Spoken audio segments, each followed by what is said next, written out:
जय माता दी। शारदा ज्योतिष संस्थान में आपका स्वागत है। आज हम चर्चा करेंगे साढ़े साती के फल के बारे में। इससे पहले हमने एक वीडियो साढ़े साती का बना के डाला था, तो उसमें साढ़े साती कैसे बनता है, उसका फल क्या है, पूरा विस्तार पूर्वक डाला था। आज हमारा विषय यह है कि साढ़े साती का फल क्या होता है, विशेष फल क्या होता है। तो इससे पहले इस चैनल अगर आप नए आए तो चैनल को लाइक करें, सब्सक्राइब करें, कमेंट करें और दूसरे लोगों तक अवश्य शेयर करें, जिससे जानकारियां सभी को प्राप्त हो सके।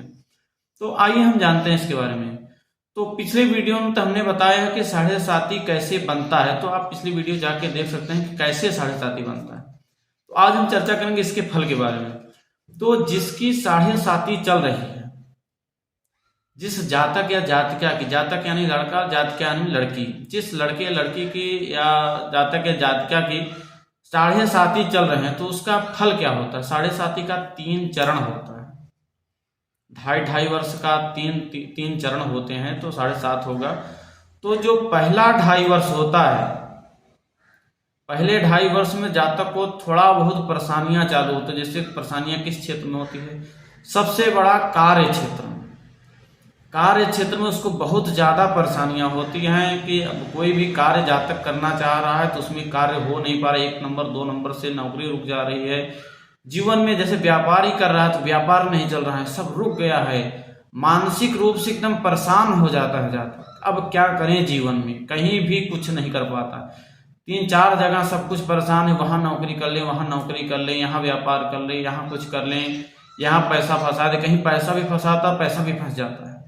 साढ़े साती में हर तरीके से परेशान हो जाता है जातक प्रथम चरण के साढ़े साती में। अब मध्यम चरण का जब द्वितीय चरण आता है, तो उसमें जातक जो पैसा फंसाया रहता है, जो कार्य किया रहता है, वो सब डूब जाता है और ज्यादा परेशानियां बढ़ने लगती हैं द्वितीय चरण के साढ़े साती में। द्वितीय चरण के साढ़े साती में जातक क्या होता है कि जातक एकदम तरीके से परेशान हो जाता है। क्या करें क्या ना करें, सब कुछ जैसे एग्जाम वगैरह, जो कुछ भी व्यापार वगैरह रहता है, वो भी कहीं कहीं देखा गया है कि सब कुछ खत्म हो जाता है एकदम से। तृतीय चरण के साढ़े साती में क्या होता है, तृतीय चरण के साढ़े साती में जातक मानसिक रूप से एकदम पागल तरीके का हो जाता है। प्रबल साढ़े साती अगर जिसके कुंडली में चंद्रमा अगर पीड़ित भी हो गया, खास करके अमावस्या का चंद्रमा के आसपास को होगा, कृष्ण पक्ष का चंद्रमा हो गया, तो इसमें जातक मानसिक रूप से क्रूर ग्रहों से पीड़ित भी हो गया, शनि से विशेष प्रभाव में हो गया, तो जातक मानसिक रूप से बहुत पीड़ित हो जाता है। जन्म कुंडली में चंद्रमा की अगर पीड़ित हो गया तो मानसिक रूप से परेशान, यहाँ तक जातक इतना ज्यादा परेशान हो जाता है कि साढ़े साती में आत्महत्या करने को भी तैयार हो जाता है साढ़े साती। तो लास्ट चरण जो साढ़े साती का होता है, वो जीवन में बहुत ही संघर्ष, मतलब इतना संघर्ष कि उसको शाम को 1 रोटी अगर खाना है तो वो दिन भर परेशान रहेगा, तब जाकर शाम की रोटी खाएगा। वो 100 रुपए का मेहनत करता है साढ़े साती के समय में, तो उसको कहीं 5 रुपए 10 रुपए प्राप्त होते हैं।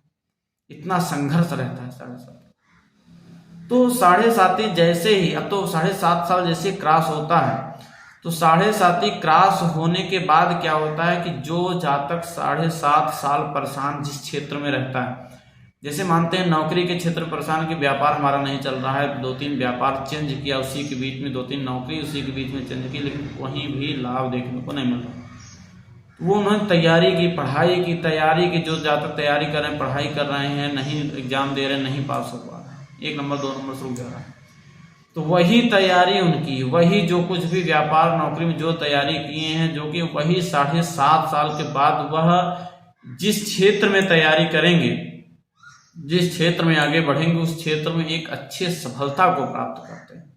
ऐसे जातक साढ़े साती का मतलब ये नहीं है कि साढ़े साती मतलब जातक परेशानी होना, परेशानी तो अवश्य होती है। परेशानी होने का कारण क्या है, इसके पीछे ये समझिए। तो परेशानी होने के कारण के शनि देवता एक न्याय के देवता है, दूसरा संघर्ष और देरी परेशानी के देवता है। तो साढ़े साती में क्या होता है कि जातक परेशान होता है एक तरीके से। साढ़े साती में उसकी परीक्षा होती है। जिस क्षेत्र में वो जाना चाह रहा है, उस क्षेत्र में शनि देवता उसको परिपक्व 7.5 साल में करते हैं कि उसको, मान लीजिए आप नौकरी करना चाहते हैं, जिस क्षेत्र में हो नहीं रहा, बार बार छूट जा रहा है, उसमें मन नहीं लग रहा, छूट जा रहा है, तो 7.5 साल में उसको इतना ज्यादा मानसिक रूप से परेशान करके, इतना ज्यादा उसको टॉर्चर करके, इतना ज्यादा परेशान करेंगे कि वह एकदम मजबूत हो जाएगा 7.5 साल में। तब पहले वो करता तो ना करवाता, बार बार छूट जाता नौकरी, बार बार वो लड़ाई झगड़ा कुछ भी हो जाती। तो अब वो 7.5 साल में परिपक्व हो गया है। अब 7.5 साल के बाद जब वह नौकरी पे जाता है या कोई भी जो भी कार्य कर रहा है, कोई भी कार्य हो, तो वो कार्य कर रहा है तो उस कार्य में वह परिपक्व हो जाता है, तब उसको उस कार्य में सफलता प्राप्त होती है, वह दिन प्रतिदिन आगे बढ़ता जाता है। तो 7.5 का मतलब ये होता है कि जहां तक वो परिपक्व बनाना, ये नहीं कि परेशान करना। परेशान तो अवश्य होता है लेकिन परिपक्व जहां तक हो जाता है। 7.5 का पूरा मतलब यही होता है। आज के लिए इतना ही, अगली एक नई वीडियो हम लेकर आते हैं, तब तक के लिए जय माता।